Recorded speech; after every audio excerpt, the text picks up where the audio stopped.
جنگل کے بیچوں بیچ ایک بڑا اور شاندار گوریلا رہتا تھا جس کا نام کنگ کانگ تھا۔ اس کا جسم گھنی سیاہ کھال سے ڈھکا ہوا تھا۔ ایک دن صبح کا وقت تھا اور جنگل میں ہر چیز پرسکون اور خوبصورت تھی۔ درختوں پر پرندے گیت گا رہے تھے، تتلیاں ہوا میں اڑ رہی تھیں اور دریائے شفاف پانی کی لہریں چمک رہی تھیں۔ کنگ کانگ دریا کے کنارے بیٹھا تھا، اپنے بڑے ہاتھوں سے پانی پیتا اور ارد گرد کی مخلوقات کو پیار بھری نظروں سے دیکھ رہا تھا۔ لیکن اچانک دور سے عجیب آوازیں سنائی دینے لگیں۔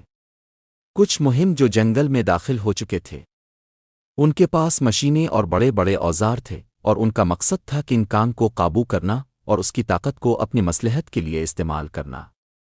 جیسے ہی کنگ کانگ نے ان کی موجودگی کا احساس کیا، اس کے دل میں خطرے کی گھنٹی بجنے لگی۔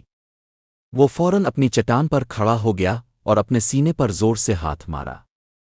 اس کی دھاڑ ایسی تھی کہ پورا جنگل لرز گیا اور پرندے خوف کے مارے اڑنے لگے۔ مہم جوؤں نے کنگ کانگ کو قابو کرنے کے لیے اپنے جال بچھا لیے تھے، لیکن وہ نہیں جانتے تھے کہ کنگ کانگ صرف طاقتور ہی نہیں، چالاک بھی ہے۔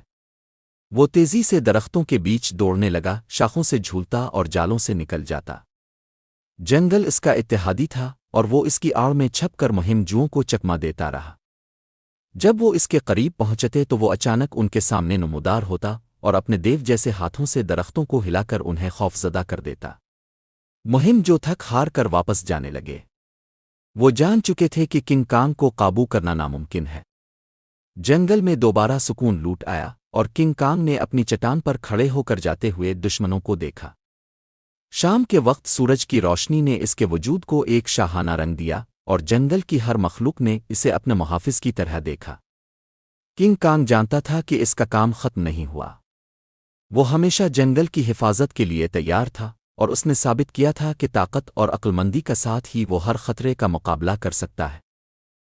جنگل دوبارہ پرامن ہو گیا اور کنگ کانگ ہمیشہ کی طرح اپنے تخت پر فخر سے کھڑا رہا۔ یہ کہانی کنگ کانگ کی عظمت اور جنگل کی حفاظت کی ہے، جہاں اس نے اپنی عقلمندی اور طاقت سے اپنے دشمنوں کو شکست دی اور اپنے گھر کو محفوظ رکھا۔